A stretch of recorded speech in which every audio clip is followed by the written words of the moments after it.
അത് ഈ ട്രോപ്പോസ്ഫിയറിന്റെ താഴെയുള്ള കാർബൺ ഡൈ ഓക്സൈഡ് വാതക വലയത്തിന് താഴെ വന്ന് നിൽക്കും എന്ന് പറഞ്ഞാൽ അതിനെ തടഞ്ഞു നിർത്തും. അങ്ങനെ 14 ഡിഗ്രി ചൂട് വന്നു, പിന്നെ അടുത്ത് ഇങ്ങനെ വന്ന് ഇത് നമുക്ക് ന്യായമായ 80, 85 അല്ലെങ്കിൽ 70, 75 ആക്കി ഇത് ബാലൻസ് ചെയ്ത് നിർത്തും.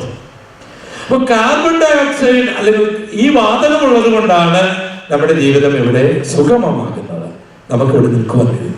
അപ്പോൾ തന്നെ അപകടമാകുന്നതും ഈ വാതകത്തിന്റെ വർധനമാണ്. അപ്പോൾ ഈ കാർബൺ ഡൈ ഓക്സൈഡ് വാതകം അധികമായി വർദ്ധിച്ചാൽ എന്ത് സംഭവിക്കും? 14 ഡിഗ്രി ചൂട് മാത്രമേ സൂര്യനിൽ നിന്ന് അറ്റ് എ ടൈമിൽ ഊർന്നിറങ്ങി വരുന്നുള്ളെങ്കിലും അതിന് ഒട്ടും പുറത്തു പോകുവാൻ കഴിയാതിരിക്കുന്നത് കൊണ്ട് ഈ ചൂട് ഇതിന്റെ ഉള്ളിൽ തിങ്ങി വിങ്ങും. അതങ്ങ് വർദ്ധിക്കും. അതങ്ങ് വർദ്ധിച്ച് അത് 75 ആകും, 80 ആകും, ചിലപ്പോൾ 90 ആകും, ചിലപ്പോൾ 100 ആകും, അതിൽ കൂടും. അതിനങ്ങോട്ട് കൂടിക്കഴിയുമ്പോൾ അന്റാർട്ടിക്കയിലെ മഞ്ഞുകൾ ഉരുകും, ഹിമാലയ സാനുക്കളിലെ ഉരുകും, അതുപോലെ പസഫിക്കിലുള്ള വലിയ മഞ്ഞുപാടുകൾ ഉരുകും. പിന്നെ ഇവിടെ ജീവിതം ദുസ്സഹമായി തീരും. ഇതിന് ഒരു മാറ്റം വരുത്താനാണ് ഈ ഉച്ചകോടി സമ്മേളനം ഡാനിഷിൽ നടന്നത്. അപ്പോൾ നമ്മുടെ ഒരു ഇന്ത്യ ഒരു 15% കാർബൺ ഡൈ അനുപാതം കുറയ്ക്കാം എന്ന് പറഞ്ഞു, ചൈന ഒരു 22% കുറയ്ക്കാമെന്ന് പറഞ്ഞു, അമേരിക്ക എന്തൊക്കെയോ കുറയ്ക്കാമെന്ന് പറഞ്ഞു. ഏതായാലും അത് വിജയിച്ചില്ല, ചർച്ച നടക്കുകയാണ്. അതവിടെ കിടക്കട്ടെ, നമ്മുടെ വിഷയം അതല്ല. യേശു 2000 വർഷങ്ങൾക്ക് മുൻപ് പറഞ്ഞ ആ വചനം ഇന്ന് നമുക്ക് മനസ്സിലാകുന്ന നിലയിൽ എത്രമാത്രം അന്വർത്ഥമായി എന്ന് ചിന്തിക്കാൻ ഞാൻ പറഞ്ഞുള്ളൂ. ആ വാക്യം ഞാൻ ഒന്നുകൂടെ വായിക്കാൻ പറയാം. ആകാശത്തിന്റെ ശക്തികൾ ഇളകിപ്പോകുന്നതിനാൽ ഭൂലോകത്തിന് എന്ത് സംഭവിക്കുമെന്ന് ഓർത്താൽ മനുഷ്യ നിർജീവന്മാര്. അപ്പോൾ മനുഷ്യപുത്രൻ ആകാശമേഘങ്ങളിൽ വരുന്നത് നിങ്ങൾ കാണും. പ്രിയപ്പെട്ടവരെ, ഇനി നമ്മുടെ കർത്താവിന്റെ വരവിന് താമസമുണ്ടോ എന്ന് നിങ്ങൾ തമ്മിലൊന്ന് ചോദിച്ചേ. അടുത്തിരിക്കുന്ന ആരോട് ചോദിച്ചേ, ഇനി താമസം കാണുമോ? എത്ര അത്ഭുതകരമായ നമ്മുടെ കണ്ണിന് മുൻപിൽ പ്രവചനം നിറവേറി. സമയമെടുത്ത് തീർന്നുകൊണ്ട് ഞാൻ ദീർഘിപ്പിക്കുന്നില്ല, ഇവിടെ നിർത്തുകയാണ്. കർത്താവിന്റെ വരവിന്റെ അടയാളം. കർത്താവ് വരുമ്പോൾ എന്ത് സംഭവിക്കും? മരിച്ചവർ ഉയർക്കും, കാഹളം ധ്വനിക്കും, മരിച്ചവർ ഉയർക്കും. ഈ വരവിന്റെ അടയാളങ്ങളെല്ലാം കർത്താവിന്റെ വരവിന്റെ ലക്ഷണങ്ങളാണ്. ഞാൻ ഈ വിഷയം വിശദീകരിക്കും ദൈവം ഒരിക്കലെങ്കിൽ നാളെ. എങ്കിലും ഈ യേശുവിന് വേണ്ടി അല്ലെങ്കിൽ ജനങ്ങൾക്ക് വേണ്ടി ഒരു വാക്ക് പറഞ്ഞ് ഞാൻ നിർത്തട്ടെ. എല്ലാവരും കർത്താവിന്റെ വരവിൽ പോകുമോ? ഇല്ല. അന്ന് 2 പേർ ഒരു കിടക്കയിലായിരിക്കും. ഒരാൾ എടുക്കപ്പെടും, ഒരാൾ തള്ളപ്പെടും. ഇതൊരു പുള്ളിക്കാരൻ വായിച്ചിട്ട് 2 റൂമിലായവർക്ക് പ്രശ്നമായി. പാസ്റ്ററുടെ വന്നു. ഭർത്താവിന് ഒരു കുഴപ്പമില്ല, ഭാര്യയ്ക്ക് സ്നേഹമുണ്ട്, ഭാര്യയ്ക്ക് സ്നേഹമുണ്ട്. പക്ഷെങ്കിൽ വിഷയം 2 പേരും പറയുന്നില്ല. കൗൺസിലിംഗിൽ വിദഗ്ധനായ മനുഷ്യൻ ചോദിച്ചു വന്നപ്പോൾ ഇതാണ് കാരണം. യേശു വരാറായി. 2 പേരും 2 പേരും പൊക്കൂടുമല്ലോ, അല്ലെങ്കിൽ ഒരാളല്ലേ പോക്കുള്ളൂ. അങ്ങനെ അതല്ല ഇവിടെ പറഞ്ഞിരിക്കുന്ന കാര്യം. ഭാര്യയും ഭർത്താവുമാണെങ്കിലും ഗുണപ്പെട്ടതേ പോകത്തുള്ളതിന്റെ അർത്ഥം. 2 പേർ വയലിലായിരിക്കും, ഒരാൾ എടുക്കപ്പെടും, ഒരാൾ തള്ളപ്പെടും. 2 പേർ തിരിക്കലിൽ പൊടിച്ചുകൊണ്ടിരിക്കും, ഒരാൾ എടുക്കപ്പെടും, ഒരാൾ തള്ളപ്പെടും. 10 കനികമാരിൽ 5 പേർ തള്ളപ്പെടും. പ്രിയപ്പെട്ടവരെ, ഞാൻ വേഗം ഒന്ന് പറഞ്ഞിടാം. യേശുവിന്റെ വരവിൽ എടുക്കപ്പെടാൻ 2 വിധ യോഗ്യതകൾ നമുക്ക് വേണം. ഒന്ന് ഉപദേശപരമായ യോഗ്യത, മറ്റൊന്ന് വ്യക്തിപരമായ യോഗ്യത.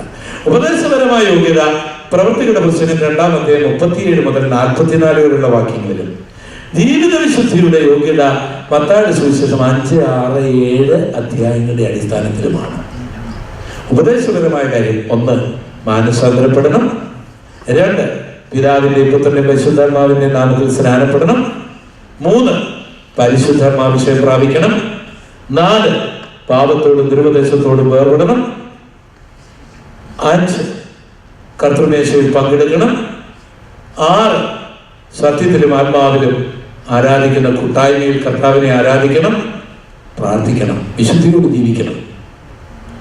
ഇനി വ്യക്തിപരമായ ജീവിതത്തിലെ കാര്യങ്ങൾ: കള്ളം പറയുന്നവർ കർത്താവിന്റെ വരവിൽ പോവുകയില്ല. വ്യഭിചാരം ചെയ്യുന്നവർ കർത്താവിന്റെ വരവിൽ പോവുകയില്ല. ചതിക്കുന്നവർ കർത്താവിന്റെ വരവിൽ പോവുകയില്ല. അനീതിപരമായി പണമുണ്ടാക്കുന്നവർ കർത്താവിന്റെ വരവിൽ പോവുകയില്ല.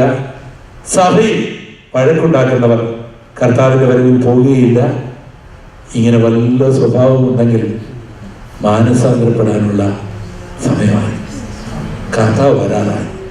ഇവിടെ വലിയ മെടുക്കനായിട്ടൊന്നും വലിയ കാര്യമില്ല. കർത്താവിന്റെ വരവിൽ എടുക്കപ്പെടുകയാണ് ഏറ്റവും വലിയ കാര്യം. കമ്മിറ്റി യോഗത്തിൽ കസേരയും കൊണ്ട് കസേര ഇരിക്കുകയല്ല, കസേരയിൽ പൊക്കി പിടിച്ച് നിൽക്കുന്ന അച്ചായന്മാർ ഒരെണ്ണം കർത്താവിന്റെ വരവിൽ പോവുകയില്ല. അവർക്ക് വേണ്ടി നരകം ദൈവം നേരത്തെ സൃഷ്ടിച്ചിട്ടുണ്ട്. ഇതൊക്കെ നമ്മൾ അറിഞ്ഞിരിക്കേണ്ട കാര്യങ്ങളാണ്. യേശു വരാറായി. പ്രിയപ്പെട്ടവരെ, നമ്മുടെ തലകളിൽ നിന്ന് മടക്കാം.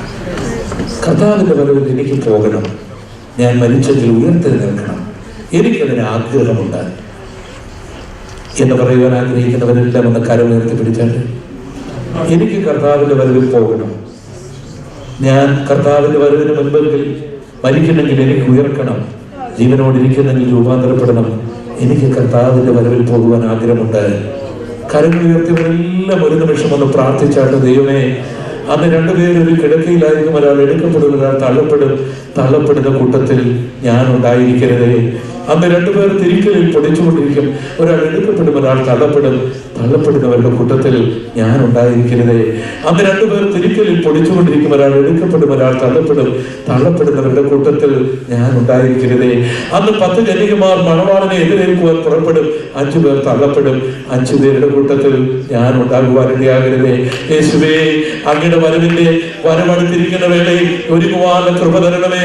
വെളിപ്പാട് 16:15 ഇങ്ങനെ എഴുതിയിരിക്കുന്നു. യേശു പറയുകയാണ്, ഞാൻ കള്ളനെ പോലെ വരും, അന്ന് നിന്റെ ലജ്ജ കാണാതിരിപ്പാൻ ഉടുപ്പ് സൂക്ഷിക്കുന്നവൻ ഭാഗ്യവാൻ.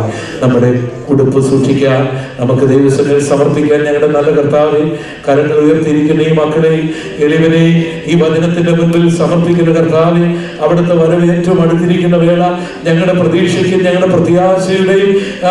പ്രത്യാശയുടെ നിധാനം അങ്ങയുടെ വരവാണ്. മരണത്തിനപ്പുറമുള്ളൊരു ജീവിതം ആരംഭിക്കുന്നത് ആ പുനരുദ്ധാനം ഞങ്ങൾക്ക് ലഭിക്കുന്ന ഞങ്ങളുടെ വരവിലാണ്. അതിനുവേണ്ടി അങ്ങ് വരുന്നില്ല എങ്കിൽ, മരിച്ചവർ ഉയർത്തുന്നില്ലെങ്കിൽ ഞങ്ങളുടെ പ്രസംഗം വ്യർത്ഥം, ഞങ്ങളുടെ വിശ്വാസം വ്യർത്ഥം, ഈ കൺവെൻഷൻ വ്യർത്ഥം. അല്ല കർത്താവേ, ഇതൊന്നും വ്യർത്ഥമല്ല. ഞങ്ങളുടെ വിശ്വാസം വ്യർത്ഥമല്ല, ഞങ്ങളുടെ പ്രസംഗം വ്യർത്ഥമല്ല. ഞങ്ങൾക്കറിയാം അങ്ങ് വരും, ആ കാഹളം ധ്വനിക്കും, മരിച്ചവൻ അക്ഷയരാ ഉയർക്കും. അന്ന് ഈ വചനം പ്രകാരം ഞങ്ങൾ ഉയർക്കുവാൻ അല്ലെങ്കിൽ രൂപാന്തരപ്പെടുവാൻ ഇടയാകേണ്ടതിന് ഈ വചനത്തിന് മുൻപിൽ സമർപ്പിക്കുന്നു. മക്കളെ അനുഗ്രഹിക്കണം, യേശുവിൻ നാമത്തിൽ തന്നെ. ദൈവം അനുഗ്രഹിക്കട്ടെ. കർത്താവിനെ തുടർച്ച നാളെ നമുക്ക് ചിന്തിക്കാം.